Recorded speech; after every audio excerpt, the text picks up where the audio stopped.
Hello Aquarius यानी कि कुंभ राशि, वेलकम टू योर रीडिंग। दिसंबर की रीडिंग में आपका स्वागत है। हम देखेंगे कि आपका लव, वर्क, करियर, मनी और हेल्थ ये सब कैसा जाएगा दिसंबर में। तो सबसे पहले शुरू करते हैं आपके लव के साथ और आपके पर्सन के मैसेजेस निकालेंगे हम इस फिश बोल में से।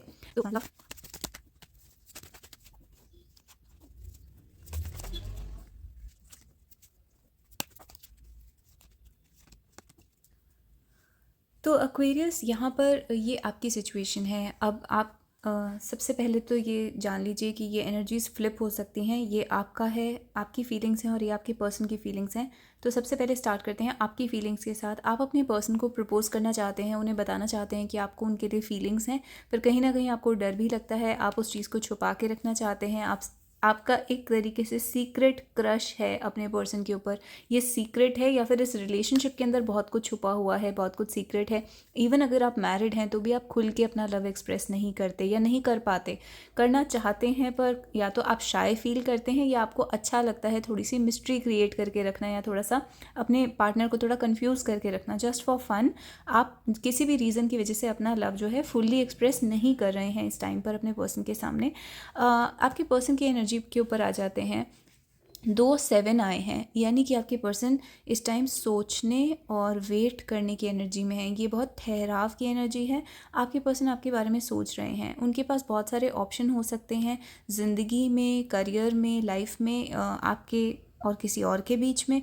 तो इस पर्सन के पास 7 8 चीज़ें हैं सोचने के लिए, लेकिन इनका ध्यान बार बार आप ही की तरफ जाता है। एक ही चीज़ है जो बार बार इनका ध्यान अट्रैक्ट करती है। और यहाँ पर आप देखेंगे एक सीढ़ी है साइड में। तो ये जो आप हैं इनकी लाइफ में, आप ये आपको किसी ना किसी तरीके से सीढ़ी की तरह देखते हैं। अब ये हर किसी के लिए अलग अलग होगा। या तो ये आपको करियर की सीढ़ी की तरह देखते हैं या फिर ये आपको एक तरीके से हायर स्पिरिचुअल ग्रोथ की तरह देखते हैं। यानी कि जब से आप इनकी, क्योंकि हाई प्रीस्टेस बहुत स्पिरिचुअल होता है, तो आप बहुत ही स्पिरिचुअल हैं। आपकी सोल है एक एलिवेटेड हाई लेवल की सोल है। तो आपके पर्सन को ये चीज़ दिखती है, फील होती है और वो चीज़ they want to travel this, एक स्पिरिचुअल रास्ते पर चलना चाहते हैं वो आपके साथ। और आपके पर्सन यहाँ पर किसी चीज़ का इंतज़ार कर रहे हैं। उनको कोई रिज़ल्ट मिलने वाला है। जब तक वो रिज़ल्ट नहीं आता तब तक वो डिसीजन भी नहीं ले सकते। उन्होंने कोई चीज़ प्लांट करी थी बहुत पहले, यानी उन्होंने कुछ बोया था बहुत पहले, एक इन्वेस्टमेंट करी थी। और हो सकता है उन्होंने इस रिलेशनशिप के अंदर या किसी और रिलेशनशिप के अंदर एक इन्वेस्टमेंट कर रखी हो, अपने टाइम की, लव की, इवन मनी की इन्वेस्टमेंट। तो इन्वेस्टमेंट का मतलब किसी चीज़ में बहुत ज़्यादा अपने आप को देना। उन्होंने अपने आप को बहुत ज़्यादा किसी चीज़ में डेडिकेट करा था और उस चीज़ का रिज़ल्ट उन्हें मिल रहा है, नहीं मिल रहा है, इस उलझन में ये पर्सन है। इस वजह से ये बहुत सारे अलग अलग ऑप्शन देख रहे हैं। समझ लीजिए अगर ये पर्सन थर्ड पार्टी में है तो उन्होंने एक थर्ड पार्टी के अंदर बहुत कुछ इन्वेस्ट कर दिया था और अब उन्हें आपके लिए फीलिंग्स आ रही हैं। तो उन्हें ये नहीं समझ में आ रहा है कि क्या डिसीजन लिया जाए, कैसे इस थर्ड पार्टी को छोड़ के आपके पास आया जाए।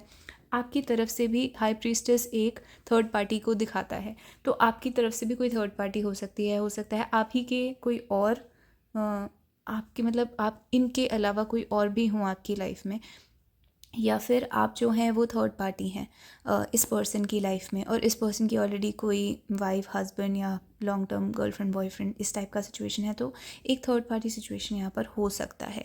तो यहाँ पे ये पर्सन थोड़े से कंफ्यूज्ड हैं कि क्या करा जाए, कौन सा डिसीजन लिया जाए। बट ये कॉन्स्टेंटली आपके बारे में सोचते हैं, फैंटेसीज क्रिएट करते हैं। ये बहुत फैंटेसी वाली एनर्जी है। और जैसे कि आप देख रहे हैं इस कार्ड में एक सांप सीढ़ी है। इस पर्सन के दिमाग में सांप सीढ़ी चलती है, यानी कि अगर ये स्टेप लेंगे तो ऊपर जाएंगे, ये स्टेप लेंगे तो जैसे सांप सीढ़ी में वो 99 से 0 पे आ जाता है। तो इनके साथ कुछ, उनको इस टाइप का डर है कि अगर इन्होंने इस रिलेशनशिप के लिए स्टेप लिया तो ये कहीं ना कहीं 100 से 0 पे ना आ जाए। तो इस टाइप के बहुत सारे थॉट्स इस पर्सन के मन में चल रहे हैं। इनको फिगर आउट करने में टाइम लगेगा, यानी कि इनको अपना मन टटोलने में, अपना मन फाइंड आउट करने में कि what do they really want, इस चीज़ में इनको टाइम लगेगा। अब आप दोनों के बीच में क्या चल रहा है? आप दोनों पास्ट लाइफ से कनेक्टेड हैं। आप दोनों के बीच में बहुत स्ट्रॉन्ग अट्रैक्शन है। पास्ट लाइफ से अट्रैक्शन चला आ रहा है और आप को डिपेंडेंट हैं एक दूसरे के ऊपर। यानी कि आपकी जो पिछली लाइफ से ये रिलेशनशिप जो चल रहा है, इसमें दोनों ही लोग, आप और ये, एक दूसरे के ऊपर बहुत ज़्यादा डिपेंडेंट रहे हैं।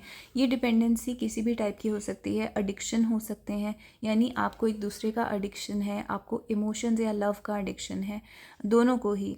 या फिर यहाँ पे लिटरली अल्कोहल, ड्रग्स, कुछ उस टाइप के एडिक्शन हो सकते हैं दोनों में से किसी एक पार्टी को।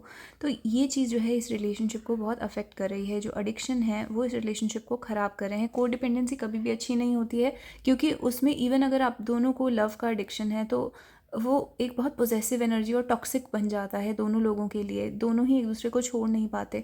तो यहाँ पे एक टॉक्सिक टाइप का कुछ आ रहा है, और ये पास्ट लाइफ से चला आ रहा है ये प्रॉब्लम, और ये अट्रैक्शन के साथ साथ चला रहा है। यानी कि अट्रैक्शन है, लेकिन वो अट्रैक्शन जो है ना वो इट्स नॉट फ्री।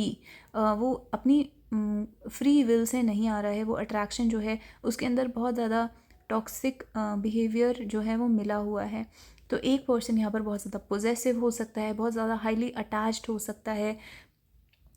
मेरे को ज़्यादातर लव का एडिक्शन आ रहा है, यहाँ पर इमोशंस का एडिक्शन आ रहा है। तो एक पर्सन को यहाँ पे इमोशनल होने का एक एडिक्शन है।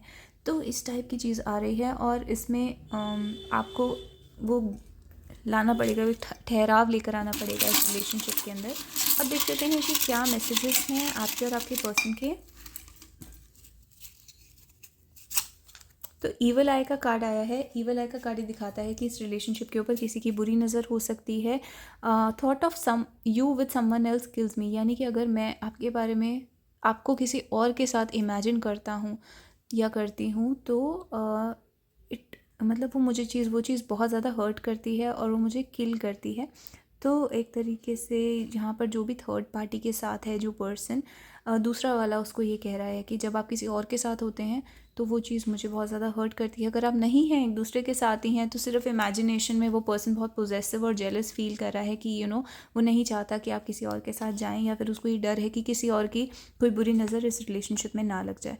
सिडक्शन का कार्ड दिखाता है कि दोनों की तरफ से सिडक्शन है, यानी दोनों एक दूसरे को अट्रैक्ट करने की कोशिश कर रहे हैं। वॉरियर का कार्ड दिखाता है कि आप दोनों के बीच में फाइट्स हो सकती हैं। अब डीमन का कार्ड आया है ईवल आई के साथ। डीमन का कार्ड आपको नज़र नहीं आएगा, बट ये कार्ड कहता है कि careful what you are getting yourself into, यानी कि आप दोनों जो हैं आपके आसपास कोई डिमोनिक एनर्जीज़ हो सकती हैं, या आप दोनों एक दूसरे को कभी कभी इतना परेशान कर सकते हैं जैसे कि आपके पर्सन के अंदर डिमोनिक अटैचमेंट हो सकती है।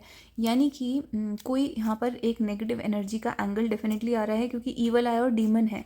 तो यहाँ पर कोई एक इंसान है दोनों में से जो नेगेटिव हो सकता है, डिमोनिक हो सकता है, या आपके आसपास के लोग ऐसे हो सकते हैं जो कि नेगेटिव एनर्जी अपने अंदर कैरी कर रहे हैं, और वो चीज़ इस रिलेशनशिप को डेफिनेटली ख़राब करेगी। अटेंशन का कार्ड ही दिखा रहा है the future we dreamed of is fading to black.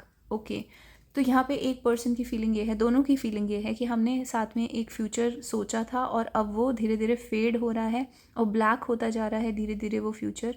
तो इस टाइप का डर एक सामने आ रहा है, और जैसे कि आप देखेंगे डीमन का कार्ड भी ब्लैक है। तो हो सकता है यहाँ पे सच में एक ईवल आई का प्रॉब्लम हो, यानी कि एक बुरी नज़र का प्रॉब्लम हो। रेबल का कार्ड दिखाता है कि इस रिलेशनशिप के लिए आपको हो सकता है एक सोसाइटी के अगेंस्ट जाना पड़े, या फिर अपने पेरेंट्स के अगेंस्ट जाना पड़े, या फिर आप एक दूसरे के साथ बहुत ज़्यादा कॉन्फ्लिक्ट करते रहते हैं, आप दोनों की आपस में लड़ाई होती है। तो एक इंसान जो है वो दूसरे की बात नहीं सुनता, और हमेशा एक विद्रोह हमेशा दोनों के बीच में बना रहता है। तो ये इस टाइप के मैसेजेस आपके लिए आ रहे हैं। अब देख लेते हैं आपके करियर में क्या हो रहा है, जिसके लिए मैं ये वाला डेक यूज़ कर लेती हूँ। सो career past present future Aquarius के लिए। Past lovers, 3 of swords, present temperance, 4 of swords, and future night of cups और हैंगमैन। तो पास्ट में आपके पास ऑप्शन थे, बहुत सारे हो सकते हैं जिनका लव एट वर्क का सिचुएशन नहीं है, पहले उनसे बात कर लेते हैं।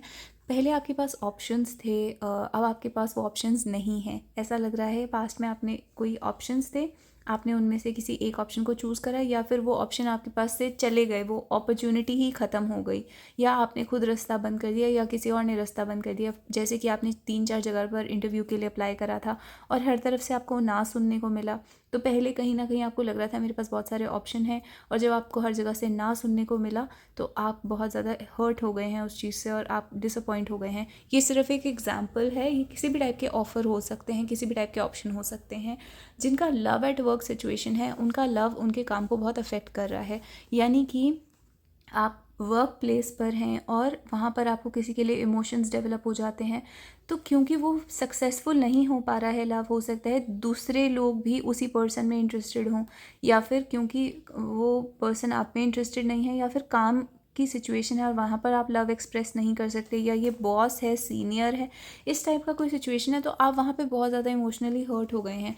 अब प्रेजेंट में ये चल रहा है कि जिनका लव एट वर्क का सिचुएशन है उनको एक हीलिंग मिलेगी इसमें। जिस टाइम आप आराम कर रहे हैं, जिस टाइम आप सो रहे हैं, रेस्ट कर रहे हैं, उस टाइम आप ये मान सकते हैं कि एंजल्स आपके ऊपर काम कर रहे हैं धीरे धीरे, और आपके अंदर एक हीलिंग आ रही है इस सिचुएशन के अंदर, आप इस सिचुएशन से उभर रहे हैं।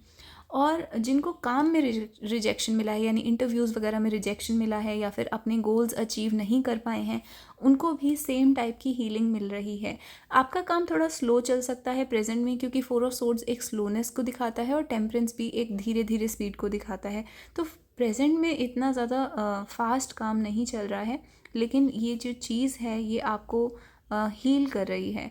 तो ये जो टाइम स्लो करा गया है, ये एक तरीके से आप मान सकते हैं भगवान ने इस टाइम को स्लो कर दिया है, ताकि आप धीरे धीरे अपने पैरों पर खड़े हो पाएँ, धीरे धीरे आप संभल पाएँ। यहाँ पे आपका संभलना बहुत ज़रूरी है। और फ्यूचर में एक ऑप्शन आपके सामने आएगा, एक ऑफ़र आपके सामने आएगा, और कुछ लोग उस ऑफ़र को अपनी मर्ज़ी से रिजेक्ट कर देंगे, क्योंकि उनको कोई और एंगल समझ में आ जाएगा। यानी कि फॉर एग्ज़ाम्पल आप एक इंटरव्यू दे रहे थे, ये एक एग्ज़ाम्पल है, आप इंटरव्यू दे रहे थे और आपको अब फ्यूचर में एक बहुत अच्छा ऑफ़र सामने आता है, एक कंपनी या कोई आपको हायर करना चाहता है, लेकिन उसी टाइम पर आपको एक नई बात समझ में आती है जो कि ज़्यादा बेटर है, जो ज़्यादा बेटर तरीका है अपने करियर को आगे चलाने का। फॉर एग्ज़ाम्पल आपको ये फ़ील होता है कि नहीं, अभी मुझे आगे एक डिग्री परस्यू करनी है, आगे कुछ पढ़ाई करनी है, तो आप अपनी मर्ज़ी से एक ऑफ़र को डिक्लाइन करेंगे। तो आपकी मर्ज़ी है, आप चाहें तो इस ऑफ़र को ले भी सकते हैं, लेकिन ज़्यादातर लोग यहाँ पे उस ऑफ़र को छोड़ देंगे। और अगर आप इंटरव्यूज़ वगैरह नहीं दे रहे हैं, तो फ्यूचर में आपको कोई काम के लिए अप्रोच करेगा। आप एक समझ लीजिए, आप एक ऑफ़िस में, ऑर्गेनाइजेशन में ऑलरेडी काम करते हैं, वहाँ पे आपके सामने एक पोजीशन रखी जाएगी, प्रमोशन रखी जाएगी, या फिर आपको कोई अप्रोच करेगा फॉर एग्ज़ाम्पल एक नए प्रोजेक्ट के लिए, नए काम के लिए, और आप वहाँ पर अपनी मर्ज़ी होगी आपकी, और मोस्ट ऑफ़ द लोग उस चीज़ को छोड़ देंगे क्योंकि उन्हें कुछ और ऑप्शन बेटर लग रहा होगा। जिनका लव एट वर्क का सिचुएशन है, उनके लिए भी यहाँ पर एक टाइप की ये सामने वाला पर्सन जो है ये आपकी तरफ आ सकता है एक लव ऑफ़र लेकर, लेकिन आप खुद उस चीज़ को डिनाई कर देंगे। तो यहाँ पे आप ही के हाथ में है, आप चाहें तो उस चीज़ को डिनाई करें, लेकिन यहाँ पर फ्यूचर में आपने किसी चीज़ को मना करा है। तो अब आपका हेल्थ देख लेते हैं। एक्वेरियस, आपकी हेल्थ कैसी रहेगी? डेथ एंड रीबर्थ का कार्ड आया है। तो हेल्थ में डेथ एंड रीबर्थ का कार्ड आने का मतलब ये है कि आप एक बहुत बड़ी प्रॉब्लम से बाहर आए हैं। बहुत बड़ी क्रॉनिक प्रॉब्लम हो सकती है, आपको इमोशनल, मेंटल, फिज़िकल किसी भी टाइप की प्रॉब्लम हो सकती है, उसमें से आप बाहर आएंगे। आपका एक नया जन्म होगा, एक पुनर्जन्म होगा। ये प्रॉब्लम आपकी ये पास में छूट जाएगी और आपको काफ़ी ज़्यादा सुकून मिलेगा इसके बाद, जब आपकी ये प्रॉब्लम ठीक होगी। और इसमें आपको लग रहा था कि बहुत ज़्यादा पैसे स्पेंड होंगे, लेकिन काफ़ी कम खर्चे में आपका ये काम हो जाएगा। पेज ऑफ पेंटिकल्स कहीं ना कहीं मेडिसिन और दवाइयों को दिखाता है। तो ये पूरा एडवाइस जब आप सुन रहे हैं, आप अपने डॉक्टर को कंसल्ट करें, डॉक्टर के अनुसार ही जो भी एक्शन लेना है वो आप लें। तो ये टैरो कभी भी मेडिकल या लीगल एडवाइस को रिप्लेस नहीं करता, लेकिन यहाँ पे आपको एक बहुत बड़ा रिलीफ मिलने वाला है किसी एक प्रॉब्लम से। अगर आपको लगातार क्रॉनिक, समझ लीजिए कहीं पे पेन रहता था, या फिर कोई छोटी मोटी प्रॉब्लम भी थी जो क्रॉनिक थी, IBS होता है, किसी भी टाइप की छोटी मोटी प्रॉब्लम होती है जो क्रॉनिक होती है, उसमें आपको एक रिलीफ मिलेगा। तो ये आपकी सिचुएशन आ रही है। और जिन लोगों को तो बस ये आपकी सिचुएशन है हेल्थ की, और ये आपकी रीडिंग थी एक्वेरियस। ये रीडिंग आपको कैसी लगी आप मुझे कमेंट्स में बता सकते हैं। अगर आपको अच्छी लगी तो आप मुझे हार्ट या स्टार दे सकते हैं, मेरे चैनल को सब्सक्राइब कर सकते हैं, वीडियो को लाइक कर सकते हैं, लोगों के साथ शेयर कर सकते हैं। और पर्सनल कंसल्टेशन के लिए आप मुझे soulascapetarot@gmail.com पर ईमेल भेज सकते हैं। बहुत ही कम अफोर्डेबल चार्जेस में आपको बहुत एक्यूरेट रीडिंग मिलेगी। तो thank you so much guys, I will see you next time. Bye bye and take care.